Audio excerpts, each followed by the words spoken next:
¿Qué tal, amigos? Mi nombre es Ricardo Vázquez Kunze y este es su programa Pulso Parlamentario por Congreso Televisión y Radio Congreso. Hoy día tenemos un estupendo programa y un gran invitado. Estará con nosotros el congresista Javier Velázquez Quesquén, vocero alterno de la célula parlamentaria aprista, para hablar básicamente de dos temas. Uno de coyuntura política, la expulsión de Kenji Fujimori de Fuerza Popular junto con otros dos colegas de esa misma bancada, y además sobre su proyecto de ley para regular el precio de las medicinas, dado el casi monopolio que se ha configurado por la absorción de varias compañías farmacéuticas en una sola. Vamos a una pausa y regresamos con Javier Velázquez Quesquén.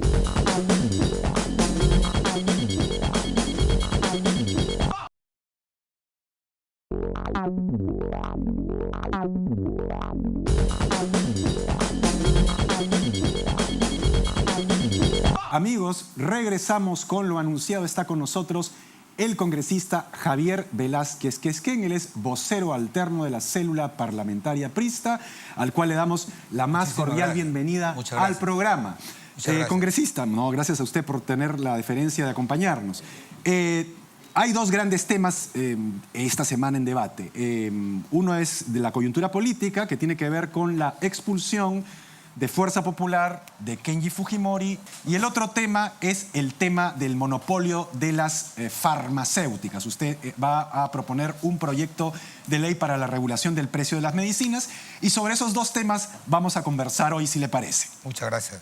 Entonces empecemos por el primero. Kenji Fujimori ha sido expulsado de la bancada de Fuerza Popular. ¿Qué opinión le suscita a usted esta expulsión? Mira, primero te diré que no me alegra. Segundo, que como demócrata, de verdad que yo lo lamento. Porque si hay un déficit en el sistema político constitucional del país, es la falta de institucionalidad. Así como han habido en 25 años grandes reformas económicas que han transformado la estructura social y económica del país, ese nuevo escenario debe ir acompañado con un nuevo sistema político. Y este sistema tiene que estar erigido sobre la base de partidos políticos. Por eso que cuando veo que un partido se fractura no me alegra. Yo creo que el gran esfuerzo que ha hecho la señora Keiko Fujimori, después del 2000 que dejaron el país como lo dejaron, ella en 15 años ha construido esta alternativa electoral, que es la primera fuerza electoral del país. De verdad que no me alegra que se resquebraje, porque la atomización de las decisiones en el Parlamento lo único que han hecho es llevar al deterioro y al desprestigio de la institución parlamentaria. Usted ha hablado de conversar, de, digamos, coordinar, ¿no es cierto? Y le pregunto cómo van las cosas en su partido. Porque, digamos, en el partido fujimorista, las expulsiones de estas tres personas, se verá si en las próximas horas lo siguen otros más. Eso todavía no se ha producido, ¿no es cierto? No es un hecho cierto. Se ha anunciado, sí, pero no es un hecho cierto todavía. Se ha producido precisamente por unas discrepancias internas a la hora de la votación y por otra serie de hechos que se le atribuyen al señor Fujimori sobre una indisciplina, ¿no es cierto?, partidaria, no respetar los acuerdos democráticos que se toman para, digamos, las decisiones de bancada. En el APRA vimos, por lo menos lo más patente que se vio fue el día precisamente que se votó la vacancia presidencial, un incidente bastante fuerte entre dos exsecretarios generales del partido aprista, Mauricio Mulder y Jorge del Castillo. La célula parlamentaria aprista tiene 5 miembros, 2 de los cuales se abstuvieron de votar por la vacancia, los otros 3 votaron por la vacancia, incluido usted, según entiendo. Y bueno, se anunciaron expulsiones. Luego el presidente de la República conformó su gabinete con 2 militantes apristas, hubo una expulsión de esos 2 militantes. Entonces, la pregunta que usted se hace, ¿no es cierto?, respecto a Fuerza Popular, y además es una reflexión general para todo el Parlamento, se la traslado yo al partido aprista. ¿Cómo va la conversación cómo va la coordinación de escenarios, de posiciones dentro del partido aprista. Primero te diré lo siguiente. En el caso del APRA, si hay un valor que ha perennizado la continuidad del partido más allá y inclusive que ha trascendido a su propio mentor Aya de la Torre, ha sido su disciplina. Eso es por lo que se reconoce al APRA. Fundamental. Pero no es lo que se está viendo ni reflejando ante la opinión pública. ¿Qué está pasando? Exactamente. El APRA no está exento de la crisis del sistema político. O sea, sería un necio decirte que el APRA está fuerte, está vigoroso. No, el APRA está en una crisis de organización, de falta de reconstruir una propuesta programática que acerque estas propuestas a los intereses legítimos de los nuevos actores sociales que hay hoy día en el país, y necesita una organización moderna. Pero quisiera, ahora que yo soy militante, no soy dirigente, no me gustaría poner en cuestión las decisiones institucionales del partido. Todos sabemos en el APRA como militantes que el valor de nuestra institución es justamente nuestros acuerdos colegiados. Entonces, en este periodo legislativo, no solamente ahora con la abstención en la vacancia del señor Kuczynski, sino cuando se abstuvieron en votar en la censura al ministro Saavedra. Entonces, al surgir estas discrepancias que son legítimas y democráticas, mi apreciación es que, personal, yo respeto las decisiones del partido, tienen su curso, yo no voy a opinar, pero yo creo que un proceso disciplinario no resuelve ese tema. Yo creo que han surgido temas que tenemos que darle contenido. Por ejemplo, para evitar que se diga yo voto de conciencia, entonces hay que llenar ese voto. ¿Qué voto de conciencia? Claro, la porque opción religiosa, el voto de la pena de muerte, o salvar a un ministro, o salvar a un presidente. Bueno, el sentido común me dice que un voto de conciencia es precisamente los grandes temas que son espirituales, o sea, no son los temas políticos, porque si no todo el mundo podría simplemente alegar algo más concreto que está en la Constitución. No existe un mandato imperativo sobre los congresistas. Entonces, cada congresista, independientemente del partido por el que haya llegado, puede esgrimir la Constitución y decir, bueno, miren, ¿saben qué? Yo esgrimo que nadie está sobre mí y entonces voto como me da la gana. Pero entonces no existirían partidos políticos. Exactamente, por eso es que yo he sentido esta mortificación. Yo tengo el mayor de los aprecios por Jorge y por Mauricio. Le reconozco su liderazgo, pero yo soy institucional, pues. Entonces yo tengo muchos años en la vida parlamentaria y 40 en el partido, y he tenido una conducta muy apegada a los lineamientos de la organización a la que pertenezco. Y eso no ha afectado mi libertad. De principio, yo no creo en aquellos argumentos que dicen que la disciplina está reñida con la democracia. Al contrario, yo creo que en una institución, para que se fortalezca y tenga credibilidad, tiene que haber democracia, pero también disciplina. Porque si esto es así, yo he dicho lo siguiente: si no hay una posición colegiada institucional, entonces ahora la bancada es una federación de independientes. Entonces, ¿qué hago yo ahí? Mejor voy a trabajar en forma individual y evito estos tipos de inconveniencias. Yo no voy a renunciar al partido. Usted digamos, se le reconoce como en el APRA, ¿no es cierto? Más o menos como se le reconocía hace mucho tiempo a Ramiro Prialé, una persona que busca consensos, un amigable componedor, una persona razonable que trata de unir posiciones. Entonces, evidentemente, usted ha conversado con Jorge del Castillo, con Luciana León, y obviamente con Mauricio Müller y quienes votaron, digamos, de otra forma, junto con usted. ¿Cuál es la explicación que dan ellos? ¿Cuál es el talante de ellos acerca de lo que estaba sucediendo en el partido? Mira, los temas orgánicos del partido, que los procesos disciplinarios, esos son temas del partido que yo lo respeto y yo no tengo por qué opinar porque soy militante. Pero el tema de la bancada, este tema yo lo he hablado con Mauricio y lo he hablado con Jorge.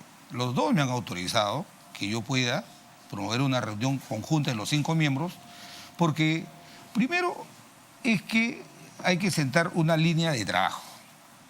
Si la inconveniencia ha sido decir que yo he votado porque es mi voto de conciencia, entonces hay que darle en la bancada, no hemos tenido claramente objetivo qué es un voto de conciencia. Entonces vamos fijando qué es un voto de conciencia, ¿no? Pena de muerte, opción religiosa, aborto. Estas cosas hay que hacer un listado, voto de conciencia. El tema de la facultad parlamentaria, del control político, interpelar a un ministro, censurarlo, ¿eso es voto de conciencia? Demos, ¿no? Le vamos a dar y ponemos las cosas en su lugar. Esa discusión que usted está mencionando, que es tan importante, sí, precisamente para, digamos, ya tenerlo como una especie de tabla de la ley, ¿no es cierto? ¿Cuándo se va a producir?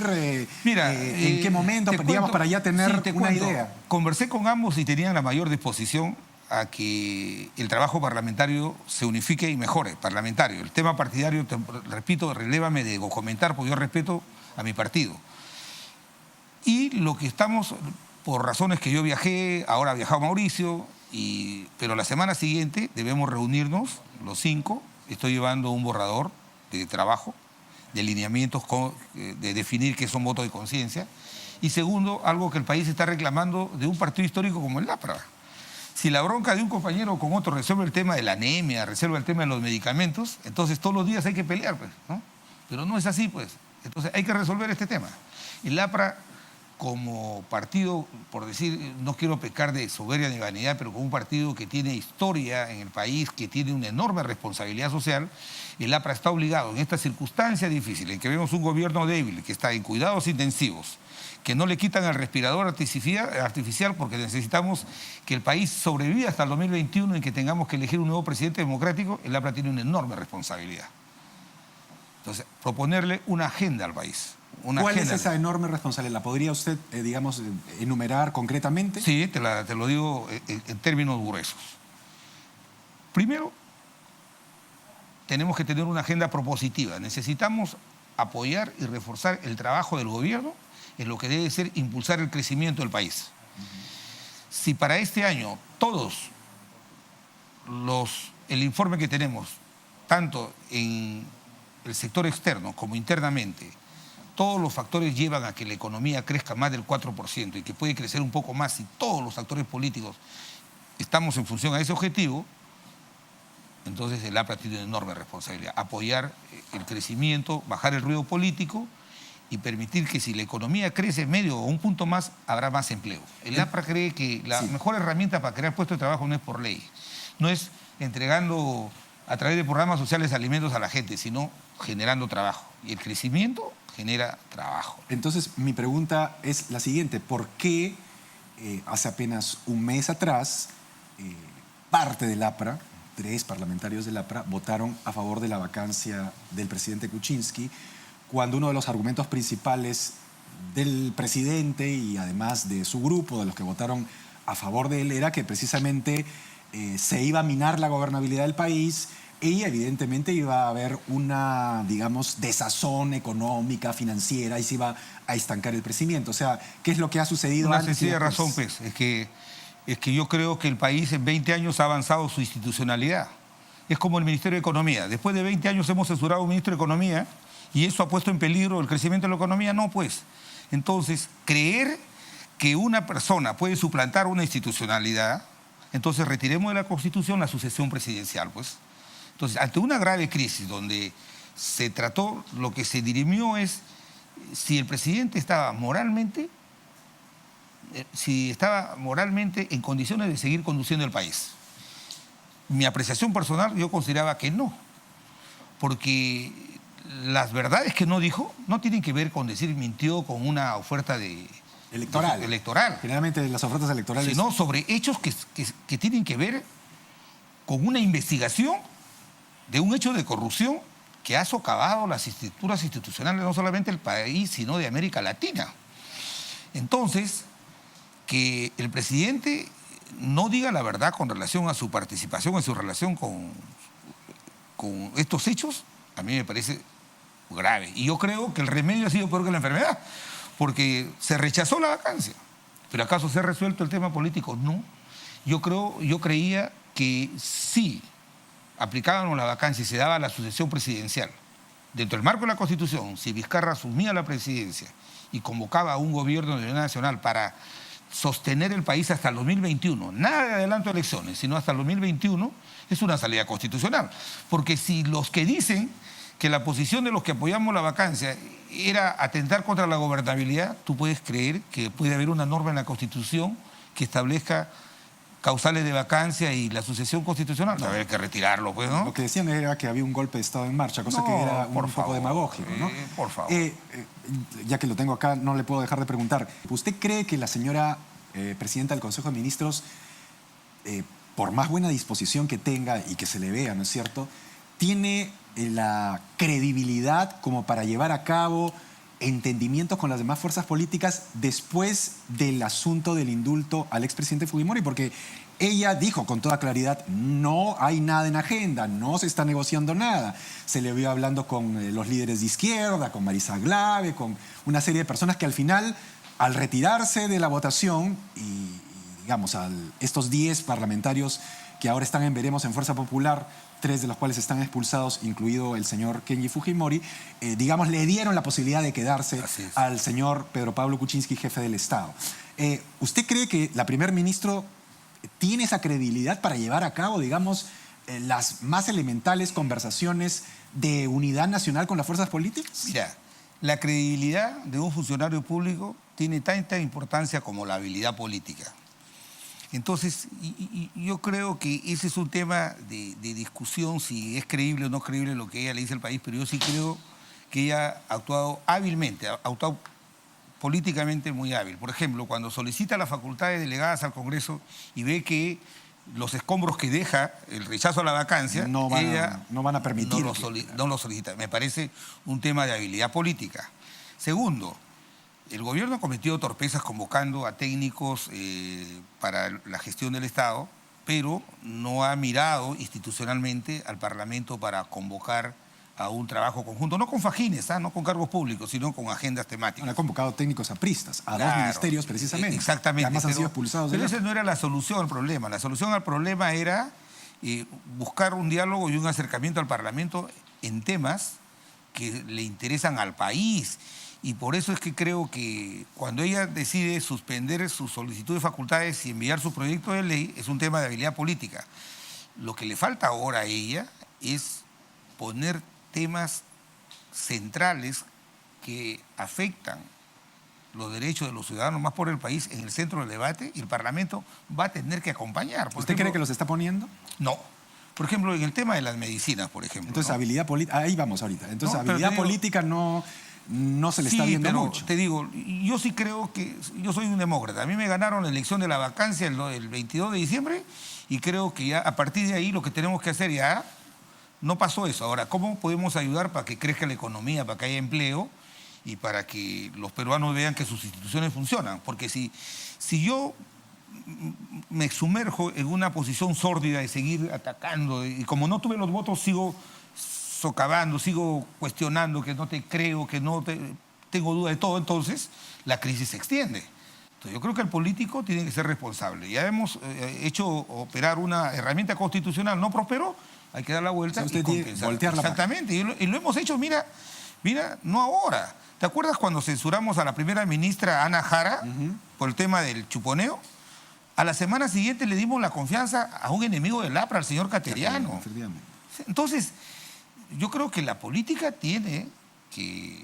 la forma de hacer política tienen que modernizarse. Por eso es que los políticos no tenemos el aprecio de la gente mayoritariamente, porque creemos que la confrontación, que el debate es bonito para el titular, el debate, la confrontación, pero no nos ponemos a pensar en el bolsillo de la gente, en su trabajo, en la gente que nos eligió para que acá lo representemos, ¿no? A eso vamos, al bolsillo de la gente. Pasamos ya el tema, digamos, de la coyuntura política al otro gran tema que tenemos un poco tiempo, que es el tema de la fusión de varias empresas. No sé, una empresa del grupo Interbank ha comprado a otras empresas farmacéuticas y ha construido prácticamente un monopolio de las medicinas en el Perú.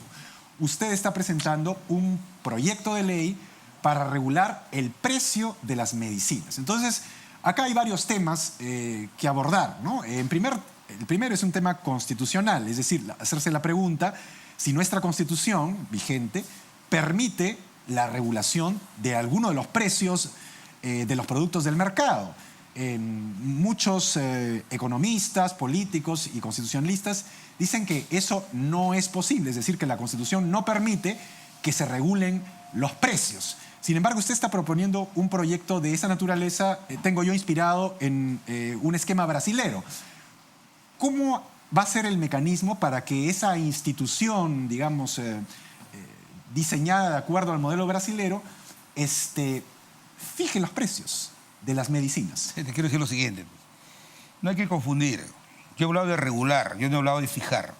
Vamos al diccionario y regular no es lo mismo que fijar.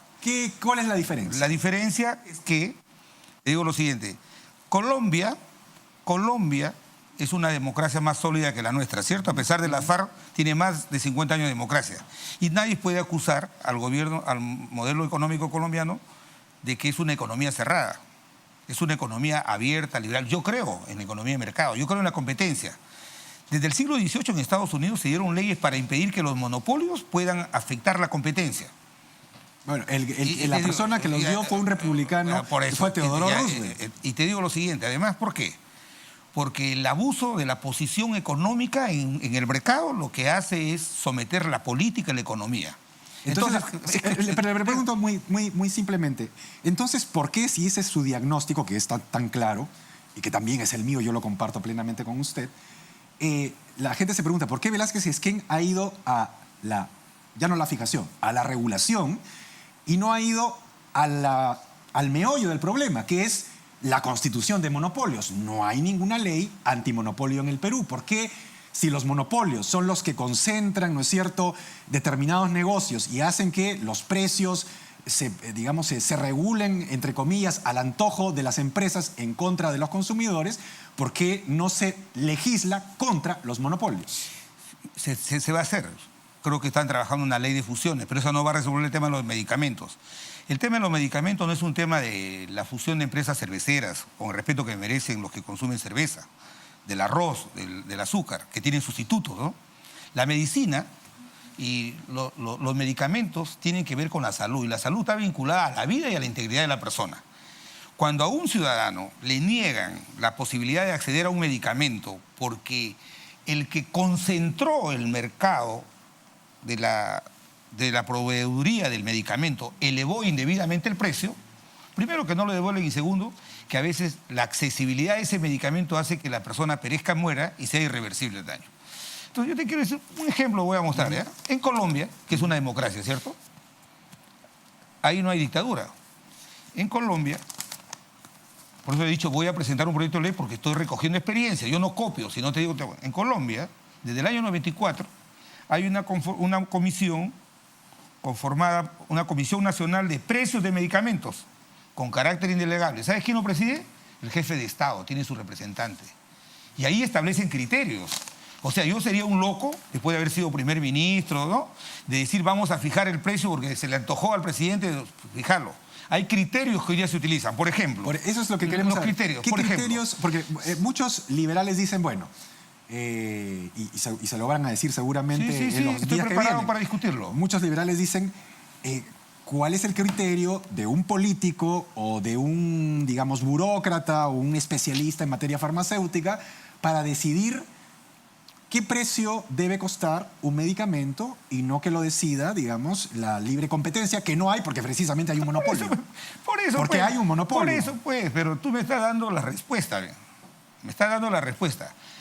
Esta compra, que significa la captura del 83% del mercado de medicamentos, ¿contra qué está conspirando? Contra una adecuada competencia, porque no hay alternativa. Entonces, ¿qué pasa?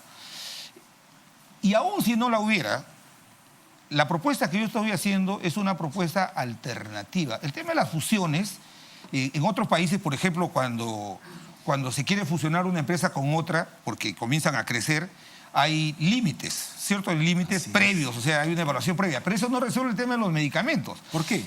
Por una sencilla razón. Mira, yo a partir de ahora, yo no voy a gestionar que hagan un hospital, que le paguen bien a los médicos, o que equipen los hospitales, si vamos a permitir que un oligopolio ponga el precio de las medicinas a la razón que ellos quieran económicamente. Entonces, ¿de qué sentido tiene que el Estado haga hospitales, que equipe hospitales, que le paguen los médicos, y cuando le diagnostican el medicamento hay ya no un oligopolio, sino un monopolio que va a definir el precio hacia arriba? Quiero decir lo siguiente, ¿eh? El artículo 65 de la actual Constitución, mira lo que dice. el Estado defiende el interés de los consumidores. Punto. Aparte, mira lo que dice, en particular por la salud y la seguridad de la población. Entonces, la lógica de algunos liberales ortodoxos dicen, no, el mercado regula todo, ¿por qué el Estado tiene que meterse? Yo soy parte del funcionario del Estado. Hay que establecer parámetros, pues, ¿cómo yo voy a ser un loco de no permitir que, por ejemplo, una empresa que demuestra que ha investigado, que ha hecho innovación, que ha hecho desarrollo, pueda reajustar su precio? Claro que puede reajustarlo su precio. En Inglaterra, actualmente, en Inglaterra, que es una democracia más sólida que la colombiana, como es otro mercado diferente, ¿no? Allá no hay monopolios, pero el 80% de la medicina la compra el Estado porque los hospitales públicos tienen el 80% de la demanda, atienden el 80% de la demanda. Allá también hay límites a las utilidades de las empresas, se establecen los famosos tasas de retorno. Allá llama el Estado a través de autoridades y les dice, oye, ¿qué tasa de retorno es la que quieres para tu inversión? Y tasas razonables, hay criterios. Entonces... ¿Esos son los que usted está proponiendo? Sí, y como te repito, en Colombia actualmente, no el año pasado, hace 20 días, el presidente Santos, el actual presidente que está por salir Premio Nobel de la Paz, acaba de incorporar 200 medicamentos a la lista de más de 1000 medicamentos que están regulados los precios. Entonces, ¿se han ido las empresas, los laboratorios de Colombia? No. Y te digo y te doy una conclusión final. Más tarde voy a demostrar que un antigripal en Colombia cuesta 60% de lo que se vende en el Perú.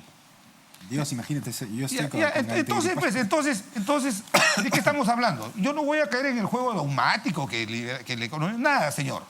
Aquí la gente se muere en los hospitales no solamente porque los hospitales no tienen equipo, sino porque no hay medicamentos.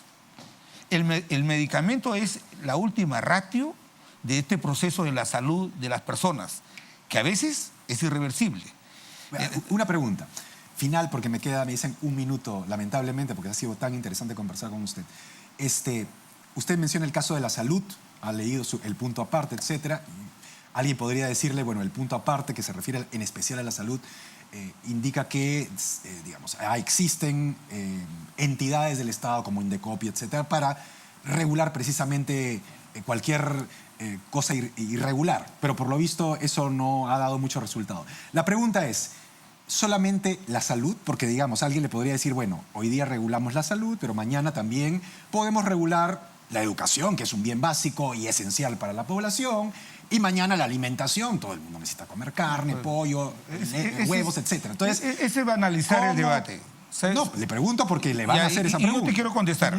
En el Perú, la energía eléctrica está regulada. Aquí, actualmente. El único sector que está regulado es salud. Y todos los estudios que se han hecho de IGEMIT, que ha hecho el propio Congreso, aquí cerca del Congreso ha hecho, la primera conclusión que han tenido es que el mercado de los medicamentos está exento de vigilancia sanitaria y que hay sobrecostos en los productos, ¿ya?